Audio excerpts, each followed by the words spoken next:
بھی نہ کرنا۔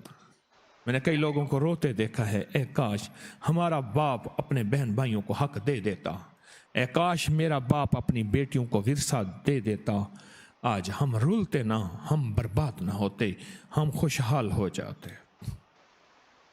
چلو میں آپ سے سوال کرتا ہوں، یہ داتا صاحب کا سوال ہے جو آج جن کی کتاب پڑھ رہا ہوں، میں ایک سوال کرتا ہوں، اس کا جواب ضرور دیجیے گا۔ سوال یہ ہے، محنت، کوشش، دن رات ایک کر کے جان مارنا، ہڈ گال دینا، ہڈ بال دینا، یہ لفظ ہے۔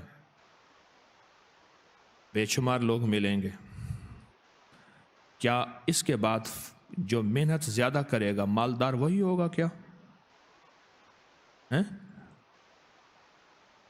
محنت شرط ہے، پر یہ لازم نہیں ہے کہ محنت پہ میں تجھے مالدار بن دوں، غنی بنا دوں، بڑی سواریاں، بڑے گھر دے دوں۔ یہ فیصلے اوپر سے ہوتے ہیں، اوپر سے ہوتے ہیں، اوپر سے ہوتے ہیں۔ کتنی محنت کرنے والے جوانیاں گلا گلا کے مک گئے، ختم ہو گئے، کچھ بھی نہ ملا، کچھ بھی نہ ملا۔ اور کتنے ایسے ہیں جو انگوٹھا چھاپ ہیں، ان کو کچھ پڑھے نہیں، بڑے بڑے ڈگریوں والے ان کے ملازم ہیں۔ یہ فیصلے اوپر سے ہوتے ہیں۔ پر یاد رکھیے گا ایک بات حقیقت ہے، اور یہ سچی حقیقت ہے، یہ فیصلے نسلوں تک چلتے ہیں، نسلوں تک چلتے ہیں۔